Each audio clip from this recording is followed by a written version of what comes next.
Good evening, everyone. Thanks for joining us tonight here at Film by Bike with our pre-festival events for the 18th annual Film by Bike Film Festival. You know, we're online this year, which means we are opening up our conversations to guests from all over the world. And of course, all of you joining us from all over the world have the opportunity to finally join in on our signature annual film festival. Usually this festival happens at the beautiful, historic Hollywood Theater here in Portland, Oregon.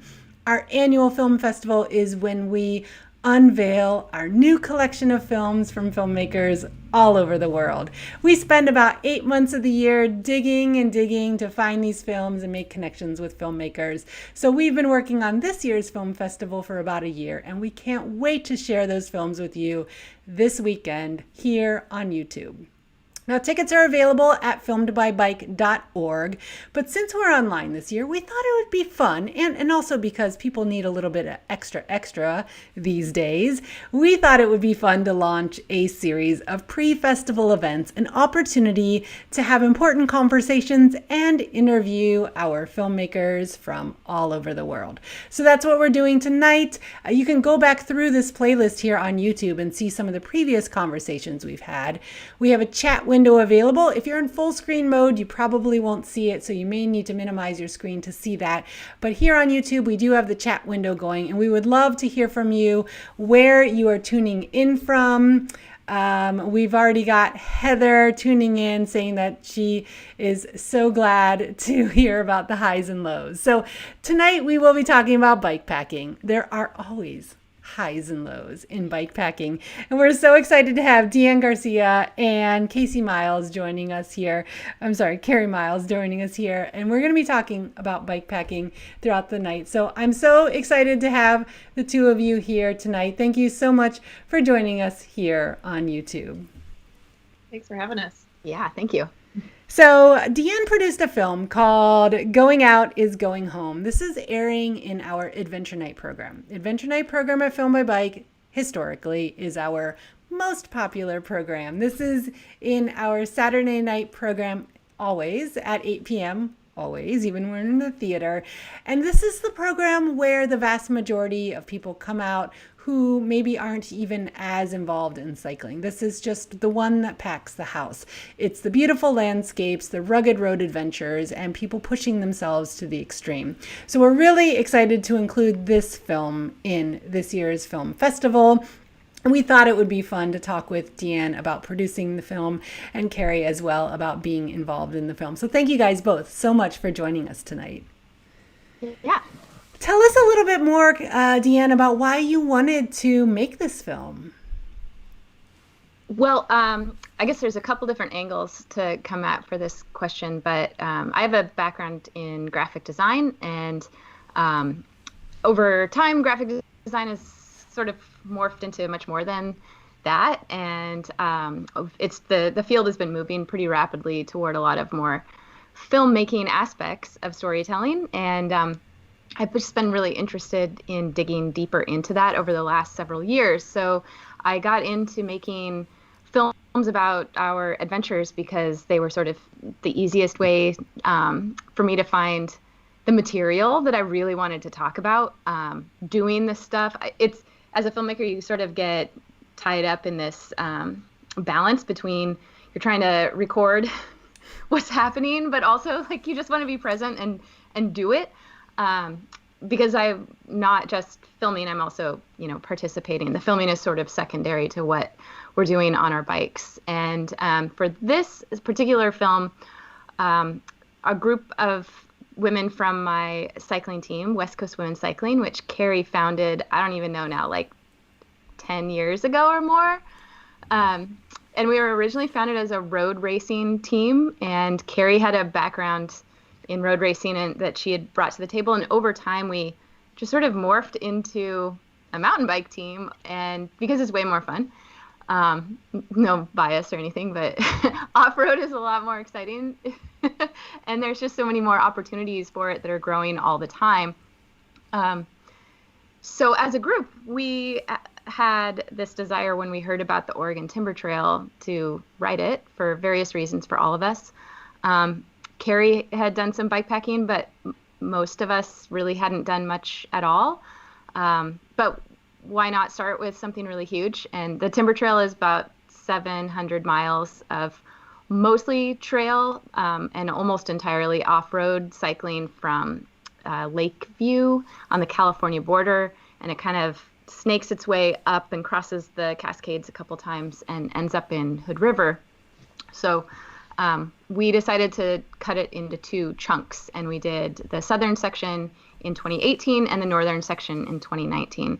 So the film is essentially a chronicle of the second half of that trip, when we're a little bit more experienced and have a bit more confidence in what we were doing, a little less trial and error and more feeling like we're pretty pro at it at that point.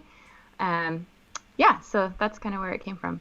And I want to let our viewers know the Oregon Timber Trail is a very young trail. It's a beautiful concept that's been worked on for quite a while, but it's a young trail. There's still a lot of sculpting and clearing to be done. There are new sections being added, but it's not for the faint of heart. This is a trail that you do not embark upon generally if you're new to bikepacking. You might choose something a little easier.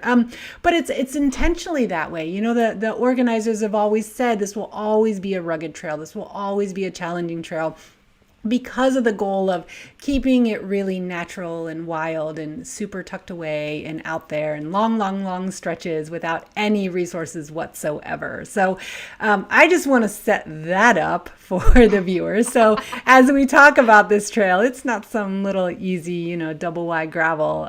This is a rugged trail. So yeah, for sure. Tell us a little bit about your setup. You mentioned the idea of wanting to be in the moment, but also filming. To me, that is one of the most exciting parts about watching these bikepacking films. And I hope most of the viewers don't have these same thoughts that I'm having, because I go right to the logistics. I'm like, how are you out there on this rugged trail for all these days? You are enduring a lot. And on top of it, you're bringing equipment and you're documenting and. So tell us a little bit about your bikepacking gear setup as well as your filmmaking gear setup and how you were able to tell that story and collect these images along the way while enduring such a journey. Well, I go insanely minimal with the camera gear on these trips. Last year in the festival, I had a piece about our trip on the Baja Divide, and we actually carried more equipment, including a drone and some things like that on that trip. But for the Timber Trail, because it's so rugged, you really can't afford to have your camera equipment getting destroyed. So I would say that about half of it is literally filmed on iPhone, because you can shoot 4K at 60 frames per second on an iPhone. So it looks amazing. It also does a great job of balancing high contrast lighting situations. Like when you're going through the area around Oak Ridge and whatnot, it's incredibly just like light, dark, constant contrast. And that can be kind of a struggle with a DSLR or with other equipment. So iPhone does that really beautifully automatically. And then in addition to that, we carry GoPros, and I also have a Sony camera that's like a very compact DSLR that I carry along, that I keep on like a holster. So I wear my Camelback, and then I have a little snap-on piece for it. So it's on my person at all times, and I can just sort of pick it up and shoot from there. But I also, so the first year we went, a lot of the women were making the mistake of shooting vertical videos with their phones, because we're used to like posting them in stories and things like that. So for this year, I was like, okay, ladies, everybody has to shoot horizontal all the time, because I'm going to collect all your footage at the end and make something from it. So we did trail reports from like a personal perspective. All of us were keeping sort of trail diaries as we went along too, that really aided in the storytelling aspect of it as well. But some of the most powerful footage is simply each person speaking to the camera personally and giving their like in the moment reaction to what's happening, because it's an incredibly intense emotional experience that you're going through for like 21 days straight. So it really wears on you. But in addition to that, then wear like a as little on your body as possible. Hardtail mountain bike. I think we were all on plus size tires this time through, and just frame packs pack on the front. The Revelate Designs packs are what a lot of us end up using. Some of us have custom frame packs for the triangle on the bike because as women, one of our struggles is small bikes don't hold as much stuff. So like I have to use a saddle bag that's actually specific for a dropper post, but I can't use my dropper post because I have like 4 inches of clearance between my rear tire and the bag.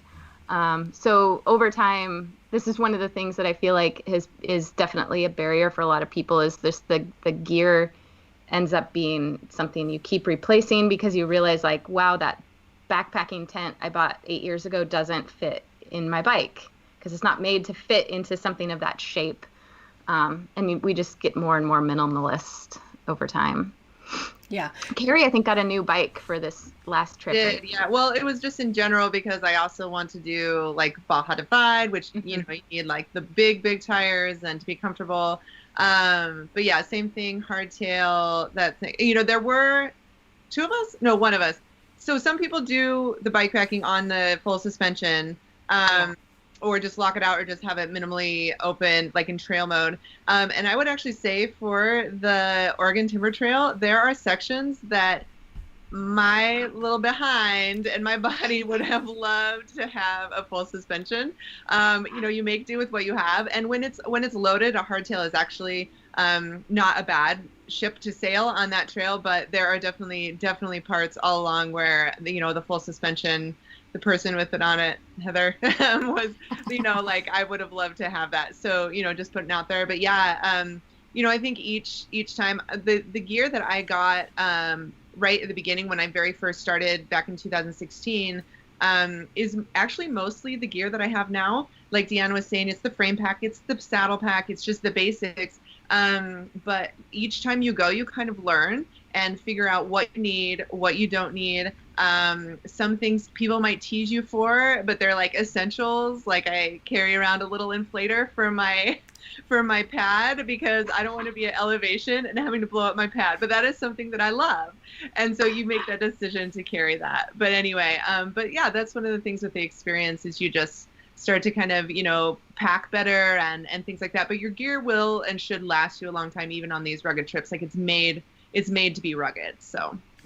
Yeah, and I think that's a really good plug for being willing to look for used gear because so many people are buying and upgrading, or not even upgrading, but just dialing in their personal preference. So there's a lot of great used gear out there. If you're new to bike packing, just go out there, find some used gear. I mean, I remember my first bike tour and it was ridiculous what I had, but it got me through and I learned and then I knew what I wanted from there. And it's such a personal preference as well. It's great to chat with others and hear about their specific uses, but then think about what might work for you. And you only know that by going out there and doing it.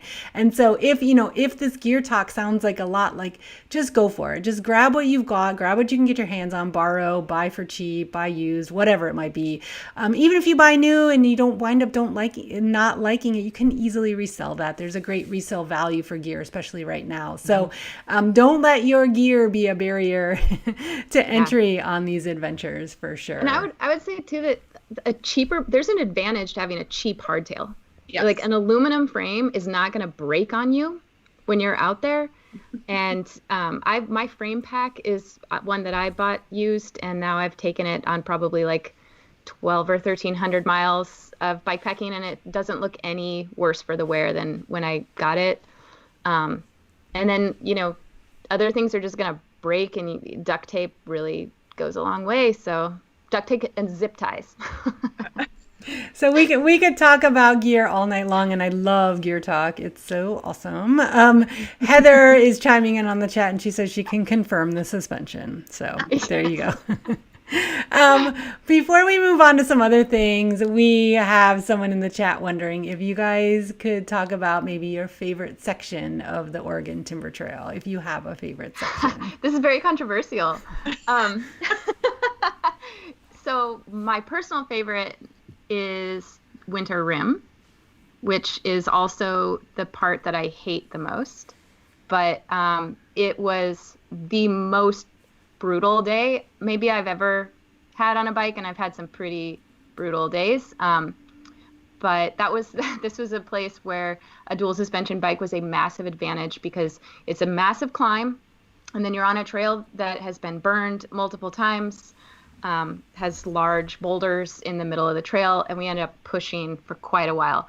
But the end of that day ended up being one of the most spectacular sunset I've ever seen in Oregon, followed by then the best sunrise I've ever seen, because we all got up early to watch the sunrise. And it was kind of like the suffering that day really made the trip. And you would never go to this place otherwise. Mm-hmm. It's like a really long ride from Paisley, which is also a really tiny town. So the likelihood of just sort of arriving there is incredibly low. So yeah, and I would second that one of my favorite segments was kind of a similar situation on, is it Scar Mountain? Is that what it's called? Oh, Scar Mountain was great.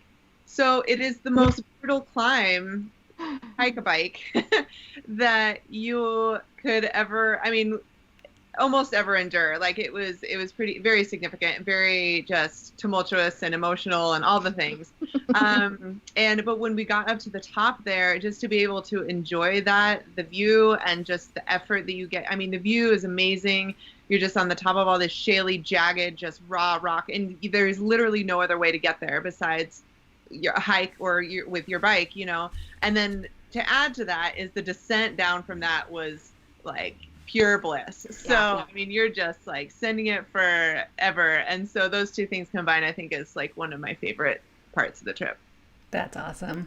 So folks, tonight we're talking to Deann Garcia, the producer of Going Out is Going Home. Her film about a journey on the Oregon Timber Trail is airing in our Adventure Night program at the 18th Annual Film by Bike. You can get your tickets at filmbybike.org. That's our 8 p.m. show on Saturday. And also Carrie Miles, who joined her for the journey. We want to remind everyone that we have the chat window going, and I want to welcome Biking Eric to the chat. Eric, it's great to see you there. Eric's from the Klamath Falls area, a regular here on our live stream events. So great to hear from you. And we have both the Heathers from your adventures on the chat as well. If you are tuning in, please join us on the chat. Let us know where you're tuning in from, and let us know if you have any questions for our guests tonight.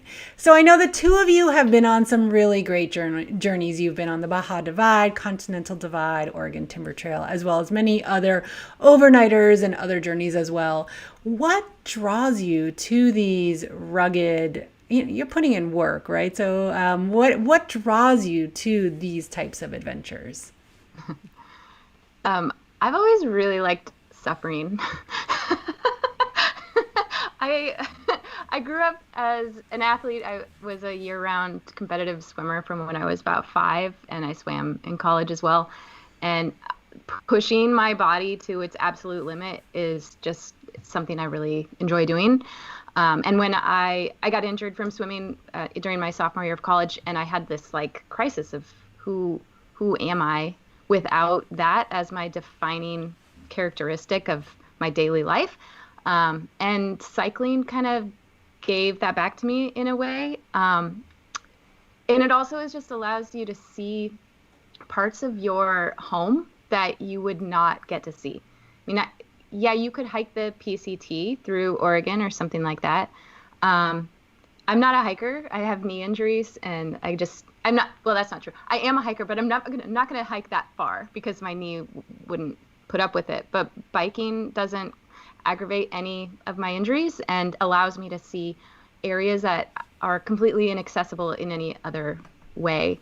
So it's sort of a combination for me of seeing things that I want to see and experiencing things I want to experience, combined with an opportunity to test my limits.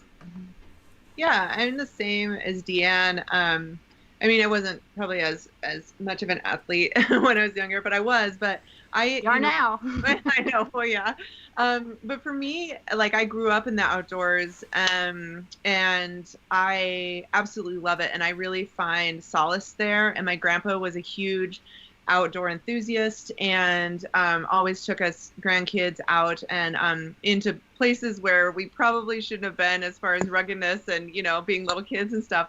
But I really appreciate that. And as an adult, I just grew, like, I just have this need to be outside and to be appreciating these things around me. And whether it's in my backyard or like the Oregon Timber Trail was, or, you know, like the Great Divide or, you know, elsewhere, it's such a unique opportunity to, like Deann was saying, you get to go further on your bike. And so, yes, it might be a little bit more, no, I was going to say it might be harder than hiking, but I don't agree with that. Never mind. Because the hiking part of it, like long hikes, through hikes are like, I can't even imagine doing that. But you do get to go further distance and you get to see these places that you wouldn't otherwise. And you're suffering, but there's also this, like, for me, it's just a gratitude that I get. And this, I don't know, there's this thing that I get from it that is like no other, that nature and even the people that you meet along the way, whether it be a small town or whether it be other people who are on the trail, that they just feel a part of me that is just, you know, it's just an amazing, the whole experience is like what I look for when I plan these adventures. So, yeah. Yeah, I would add to that one of the big surprises, I think, for many of us was those connections that we were making with random people throughout. And once we realized that was a thing in our early trips, it was something that we started to really look for on our subsequent trips. We've met so many incredible people in places that we might not connect to for any other reason. You know, and for most of us living in Portland, like, why would you be out at a hot spring in Southern Oregon in the middle of nowhere? And yet there's some really cool people who are out there who have really great stories to tell. And they open themselves up to you so quickly because they're just like that. And it's very easy, I think, for most of us, I think, to kind of make assumptions about people in different locations just based on what we've heard. And turns out that everybody's kind of the same and everybody's really cool and nice. And that was a really magical part of the whole thing. Yeah, I think just last to round that up is like, because you're on a bike also, I think that people, like, it's not just you, it's what you're doing, and that you have this and you're doing this on your own will, and it just amazes people, and it helps to open up. It helps to cross those boundaries that you might not otherwise have that opportunity. Mm-hmm.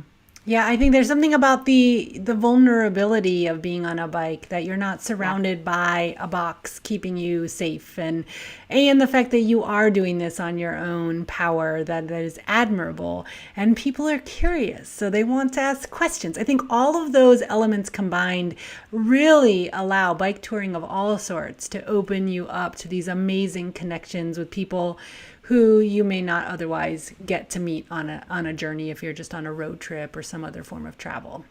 Absolutely. Yeah, like the curiosity factor is massive, especially in 2018.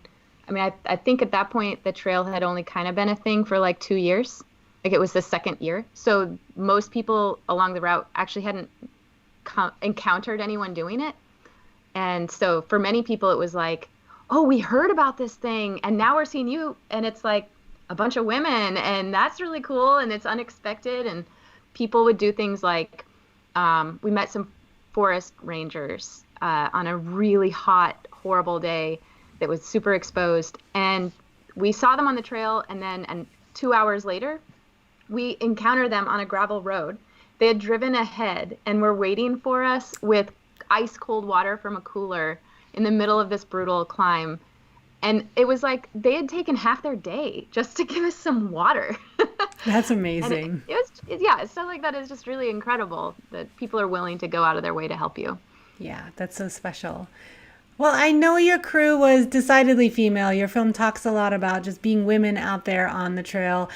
I'm curious to hear from the two of you some of the perceived barriers to doing this kind of arduous journey as a woman on a bike out there in these remote areas. And I say perceived barriers because I'm curious to hear from the two of you how you overcome some of the challenges that women specifically face that men wouldn't face out there on the trail. I'll say something to start, and then Deann, you can take over. So I like that you use the word perceived, because, and I feel a little bit privileged in being able to say this part of it that I'm going to say, but when my friend Heather and I decided to do the Great Divide, and there was a larger crew of us that started, but then the rest of us went, the two of us went out, and we were out there for about a month. And it never even occurred to me that it was weird that there were two ladies just out for a jaunt on this out in the middle of nowhere adventure. And it didn't even occur to me until probably like halfway through the trip, we ran into some people and we started hearing, oh my goodness, like just ladies, you know, women, you're out here. And we even got like your husband let you come out here, and, you know, like stuff like that, you know, and each their own, you know, whatever. But and then it dawned on me, like, is this not the norm? And then we started realizing that we didn't see many other women on that trek. Like, we saw a guy and his daughter, awesome team. We saw like a couple women with their husbands, but we didn't see any like solo female or groups of females or anything like that. And so I started to kind of realize, like, we might be not the norm, and kind of, wow, you know, like how can we change this? How can we be advocates for being women out and adventuring and things like that?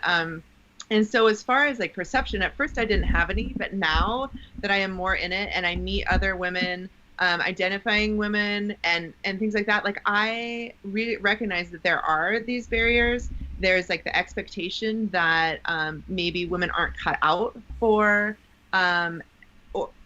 like the epic adventures, like the Oregon Timber Trail, or that like Deann and I had talked about this, like that because a woman is doing it, or a group of women are doing it, that it's not as crazy or intense, or not as adventurous. And then it comes down to like also gear, like the industry. There's, you know, the majority of people in bikepacking are male and might be like larger sized, or, you know, so you run into, like Deann was saying, with the equipment, like bikes and gear and all this stuff. And so, you know, there's kind of a lot to sift through.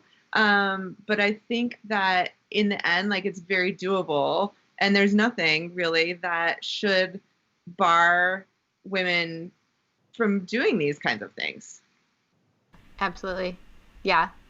Out of our crew, we had a slightly different mix of people throughout the trip. Our friend Janelle came in for 5 days at the end.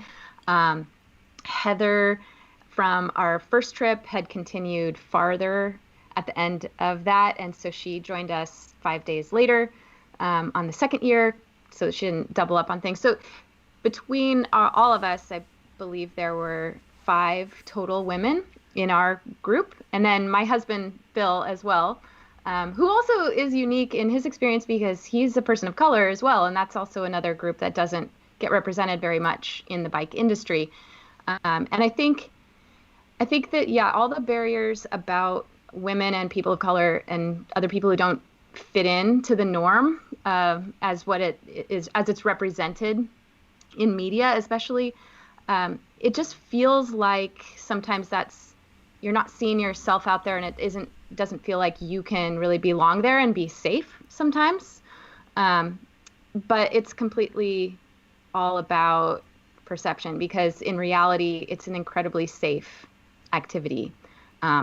It's all about your own preparation. And if you are able to prepare, then it doesn't really matter who you are. You should be able to complete something like this if it's what you want to do. You also shouldn't feel like you have to do 700 miles off-road in order to be a legit bike packer. Like, an overnight is super legit. I've done an overnight that made me cry, and it was, you know, just as hard as any day on the timber trail. But it's about sort of taking ownership of it in a way, and saying that, like, I do belong here, and this is what I want to do. Because in reality, you're going to be welcomed for the most part. And I recognize also that, like, my own experience is limited. I only know my own experience. I don't know what it's like to be somebody who's not me on a trip like this. And so I'm sure there are complications that might affect people in different ways on trips like this. But in a way, you're sort of in charge of your own destiny on these trips, because you're very remote. we might go 4 or 5 days between towns, and you might not see another person for multiple days at a time. So that idea of feeling like you belong there is kind of in your head at that point, because if you're there, you're belonging there, like you're doing it. So doesn't have to be somebody else telling you or giving you permission. It's okay to just go out and do it. And I think for us, being part of this really supportive community of women cyclists, it felt very like expected almost, that we would just do whatever we wanted to. Not everybody has that support system. And so it's definitely something that has to be overcome if you don't have that support system already. But like, we're there. West Coast Women Cycling is our group where we'd love to be able to mentor more people who are looking to get into things like this. Gabe Tiller, who pioneered the route, is incredibly supportive of all communities being part of the outdoors, and goes out of his way to try to make people feel welcome who aren't, just like the typical white male that we tend to see represented. And so I think there's definitely avenues for people to reach out if they're looking to find those communities that can support them. I think that's great. And that's a big reason we want to share stories like yours at Filmed by Bike. We do a lot of work throughout the year to dig deeply and find the stories that are out there that may not be found otherwise, and to have connections with filmmakers all over the globe. You're right in our backyard down there in Corvallis, Oregon. But it's really great opportunity for us to find these stories and to be able to share them. Our goal is that our viewers will watch tales like yours and be inspired to get out there and ride a bike. And maybe they're not going to do the Oregon Timber Trail, but maybe they will do a trail out their back door that is more than they ever thought they could do. So that's great. I'm so excited to have your film included in our program. Now, I know, as we talked about earlier, gear and your setup is highly personal, but I would love to hear from the two of you just a few of your little favorite personal tips, tricks, and hacks that you do, where you're like, Carrie, you talked about it earlier, that you bring an inflator for your pad. And like, for you, that's your hack. You're like, I don't care what anyone thinks. This makes my trip go better. I love those kinds of moments. So I'm curious to hear from the two of you. What are your little pieces of gear or ways you prepare, or things you bring that really you feel help make the trip go better? So I'm going to guess that for both of us, part of this answer is going to revolve around food. We both, Carrie, you and I both do this, right? Where we actually make some of our own backpacker meals. Yeah. You can spend like $10 on a single serving meal of dehydrated food. And it's pretty essential to use dehydrated food because of the weight. But you can make your own. So I got a pack for, I think, $40 at REI that has all sorts of dehydrated vegetables and beans and other things like that. And then I just got like some instant rice and some quinoa and like couscous and other things, and just sort of mix together a grain, some vegetables, some protein, some spices, and then put them in like a vacuum seal bag. And I'll tell you that you fart less, because some of the prepackaged meals, over a few days. Which is great if you have a tent partner. Which is another hack. Have a tent partner. Yeah. I mean, that's a good hack. Like my friend Eliza and I, we share a tent a lot. We've been on a lot of adventures together. And so she has like a 3-person, and one person takes the poles, one person takes the body, and it works out really well. So if you have somebody to do that with, that's awesome. I'm trying to think. I guess my biggest tip would be to be organized. Like, for me, who is a little bit OCD anyway, and type A, like, it is like bikepacking is my dream, because like, just to be organized and make sure that everything has a place and that it goes in the same place every time. Absolutely. And that does take some finesse. Some finessing as things start flying off your bike when, the first couple days or your first trip or whatever. But it makes life so much easier. So when you pack up in the morning, do it right, do it well, and put everything where it needs to be, because then it never fails. Like, you're out in the trail and you need something, and then you're like, where did I put that? And you can't remember. But if like, oh, that's in my front on the right, then so that's probably one of my biggest things. And then I've always said, you know, you probably need less than you think. So that's one of the things you learn. But like I said earlier with the little inflator, there's things that you will learn that are very unique to you, that make you just comfortable. And those are worth the wait. It's worth bringing with you, because if you're uncomfortable on a trip, then you're just going to be miserable, and that's no fun. So like, you know, for me, it's my sleep system. Like I have to be comfortable, and I found something luckily that is lightweight and it works for me. But like, you know, that's one thing that I won't budge on. Like I had to spend the money on it. You know, I you know, scrimping whatever on the other stuff, but sleep system is important, and everybody will have their own answer for that. So like be creative and like find your own thing, and don't be afraid of being like, this is what I need, because you know, you're individual. So yeah. Snickers bars too. Really quick story. The first year that I did bikepacking, I didn't really take a lot of junk food. Like I took lots of sort of like Cyclist feed supplies, you know, like what they sell at bike shops, which is all really nice. But it's also not very good for splurging. And after you've burned like 8,000 calories and climbed 6,000 feet in a day and hiked with your bike for 14 miles, you kind of just need a Snickers bar. And I realized that when we were on the Baja Divide, and my husband and my friend Eliza did that. Eliza was on these trips on the Timber Trail as well. And we met up with this guy named Arunas, and Arunas had finished the entire Baja Divide, which is 1,700 miles. We were only doing like 350. And he was on his second to last day. And we stopped and chatted with him, and we were in the middle of nowhere. And then he rode on and was finishing in La Paz the next day. But later that afternoon, we came to a gate. And when I went to open the gate, there was a Snickers bar sitting on top of the gate. And I realized that Arunas must have left it for us. Oh my gosh, it was so good. It was the best Snickers bar I've ever had in my life. And ever since then, now I basically give myself permission to eat as many candy bars as possible. Because sometimes nothing else really makes you feel better. I think that's awesome.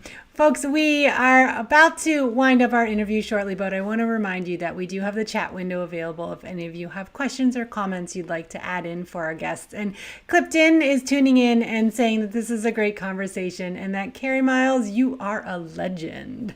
So that's super fun to hear. So I'm curious to know from the two of you, what have been some of your favorite moments out there, whether it was on the Oregon Timber Trail or on some of these other great bikepacking adventures that you've been on? Oh, there's so many. I know. I think magical. Go ahead. One magical thing on the Baja Divide, other than Arunas leaving me a Snickers bar, was stopping in Todos Santos and doing like the turtle release, the baby sea turtles, which is something that tourists can do anytime. But it was just a really magical day, and it was great. And we met up with a couple other people who were also doing the same route, who happened to be there, and making those connections is just really great. You go, Carrie. I would say any time that dancing or singing ensues is like my favorite. And by all means, like when you're down in the depths of despair and crying, and then somebody like breaks out a song or somebody starts dancing, like you just can't not help but just appreciate who you're with. And mind you, if I were by myself, I'd probably do the same thing. So because it's just so great. And I just have so many memories of, you know, being on the very top of a mountain or being with a bunch of cows, and, you know, like what else is there to do but dance? You know, they're going to appreciate it too.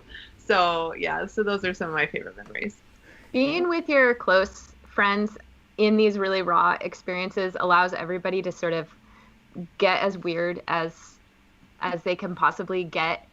Like Carrie had a little dance that she used to do some nights when and then there was like a morning dance when you're putting on chamois cream, things like that. And it just gets really goofy and weird, and you have to be really okay with everybody's bodily functions and things as well. So. Brings you closer together. Closer. Yeah, exactly. Yeah. Any trips coming down the pike? Do you guys have any next adventures either that you're working towards or that you hope to be working towards? Yeah, so our friend Eliza and I were supposed to do the Colorado Trail this year, and so we trained, and then I got injured and then COVID.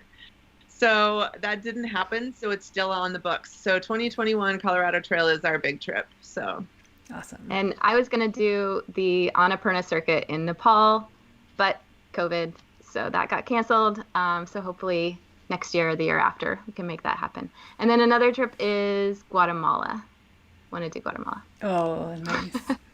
So, folks, tonight we have been talking with Deann Garcia. She is the producer of Going Out is Going Home, an adventure tale of the Oregon Timber Trail bikepacking on the Oregon Timber Trail that's included in our Adventure Night program at the 18th annual Filmed by Bike. That program runs this Saturday at 8 p.m. You can tune in live and join the chat window and interact with the event or watch it later at your own schedule.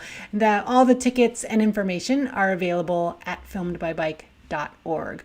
Also joining us tonight is Carrie Miles. She was involved in that adventure on the Oregon Timber Trail as well as other adventures with Deann. And before we close out tonight, I would just like to hear from the two of you any words of wisdom to anyone who, if you two have sparked their interest in bikepacking, words of wisdom you would say to people who are curious about getting out there on the rugged road and pushing themselves to adventure. Tell us a little bit more about why you do it or words that you would say to encourage others to give it a try. I would say that the only thing it really takes to do this stuff is determination and preparedness. And if you really want to do it, then you can prepare. The information is out there, the gear is out there, the other people with experience who can help you are out there. So there's really no reason not to if you really want to. It's totally possible. So just go do it. Start small and then work your way up. Yeah, I would say the same thing. It is out there, and like, get yourself out there.